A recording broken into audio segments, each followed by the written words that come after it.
KJ bakal dipecat, betul ke? Okey. Malam tadi kita bercerita tentang KJ yang akan kemungkinan dipecat. Tapi saya rush. Saya rush sebab saya ada meeting malam tadi kan.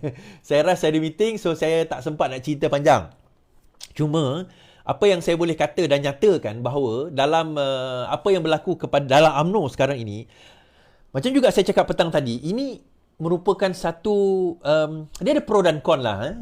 Bagaimana sikap tegas, orang kata tegas tapi saya kata ini diktator, sikap diktator. Dan jangan lihat dalam konteks negatif. Jangan lihat dalam konteks negatif. Sikap diktator Zahid ini bakal, ini saya kata, saya ulang balik, bakal menyelamatkan UMNO. Kalau dia mengambil sikap berlembut, kalau dia mengambil sikap tidak peduli, kalau dia mengambil sikap orang kata apa, lemah, berkompromi, berkemungkinan ini merupakan pilihan raya terakhir UMNO. Next election, dia akan hanyut dan hancur. So Zahid kena ambil tindakan ini. Dan kita nampak sekarang kenapa Mahathir dulu bersikap diktator.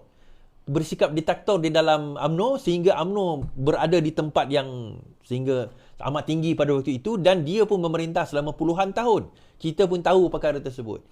Namun begitu, tindakan ini adalah satu tindakan yang sebenarnya bertujuan menyelamatkan UMNO daripada menghadapi masalah.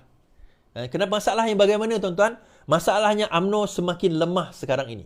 Now, bagi saya, tidak ada desakan dan juga tidak ada orang kata apa, tekanan yang lebih hebat, melainkan tekanan atau musuh yang lagi hebat daripada musuh dalaman sendiri. Dekat luar ni, Pakatan Harapan ke, apa orang kata, PAS ke, PN ke, itu UMNO boleh hadapi dengan mudah. Tetapi bila dia melibatkan musuh di dalam selimut itu sendiri, ini yang agak payah.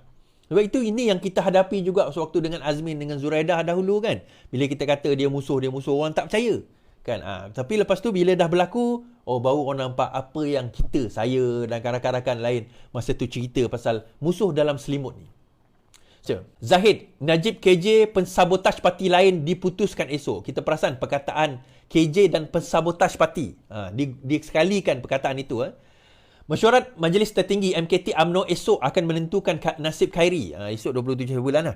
Dan ahli UMNO lain yang didakwa mensabotaj parti pada pilihan raya umum yang lalu, kata Ahmad Zahid. Presiden UMNO itu memberitahu pemberita hari ini bahawa dia akan menjadi sebahagian daripada operasi pembersihan parti seperti yang telah dijanjikan semasa Perhimpunan Agung UMNO parti 2 minggu lalu. Untuk dia, secara individu tak penting. Saya kata pada PAW baru-baru ini kita akan lakukan pembersihan secara besar-besaran. You see perkataan pembersihan. Termasuk mereka yang sabotaj parti dalam PRU lalu, termasuk yang menembak kaki sendiri masa PRU lalu diadakan. Zahid menjawab soalan sama ada MKT UMNO dalam mesyuarat yang dijadualkan esok akan membincangkan tindakan tata tertib terhadap Khairi yang merupakan pengkritik keras Presiden UMNO itu. Khairi yang merupakan bekas Presiden UMNO baru-baru ini memuji ahli UMNO yang telah memfailkan laporan kepada ROS berhubung keputusan untuk tidak mempertandingkan dua jawatan teratas dalam pemilihan parti.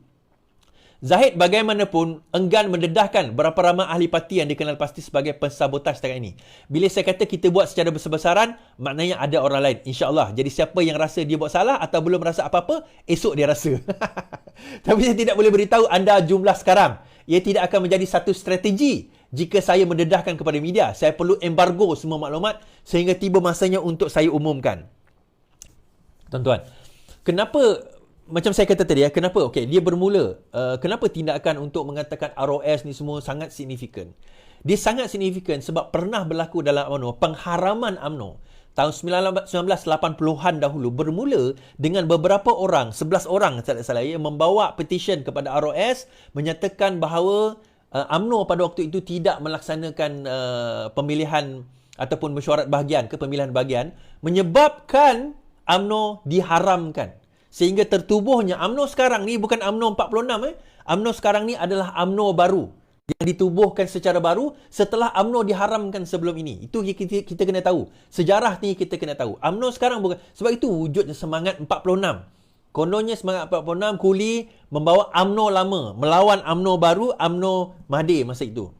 So sekarang ini UMNO yang ada sekarang. So peristiwa itu boleh berlaku sekali lagi. So the only way, salah satu cara, kalau seperti saya kata tadi, musuh yang paling ketat, musuh yang paling bahaya bagi mana-mana parti, sesiapa saja adalah musuh dalaman.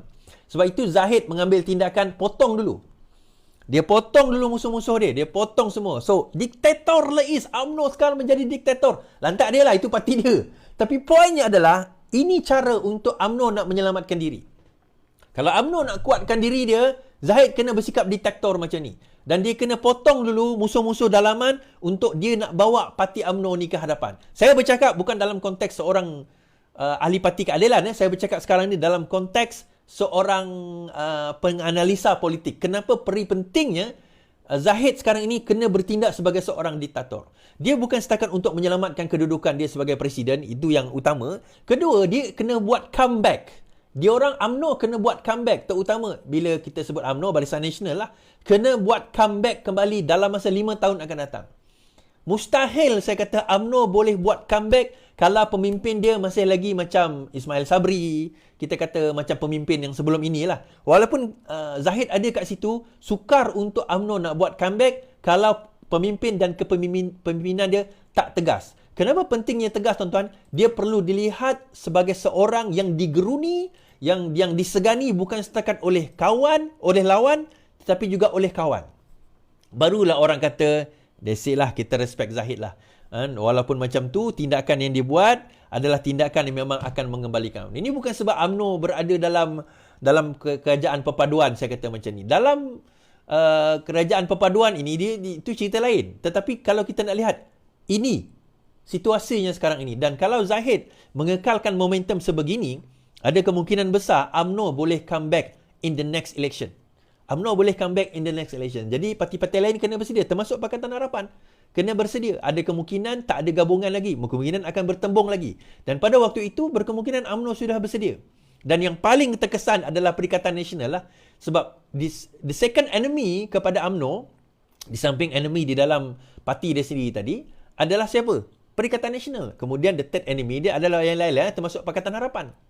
Dalam pilihan raya nanti. So mereka kena bersedia. Of course sekarang ini tak ada lagi ura-ura nak kata nak berpecah sebagainya. Tetapi of course kita nak pergi perang 5 tahun akan datang, takkanlah 4 tahun setengah baru nak bersedia. Mereka sudah mula bersedia sekarang, dah mula mengasah parang sekarang kita kata. Dah bersedia dalam nak menghadapi peperangan yang akan berlangsung dalam 4-5 tahun akan datang. Now, adakah bergabung atau tidak? Terlalu awal untuk kita nak bincangkan. Untuk PRN ini akan ada perbincangan. Itu tak ada isu. Sebab kita nak kekalkan kerajaan ini. Kita tak nak kerajaan ini kacau bilau sebagaimana yang berlaku dalam kerajaan Perikatan Nasional sebelum ini. Di federal mereka bergabung. Tetapi di peringkat negeri dia gaduh dengan UMNO. So kita tak nak macam tu. Tetapi apa nasib dalam 4-5 tahun akan datang kita tak tahu.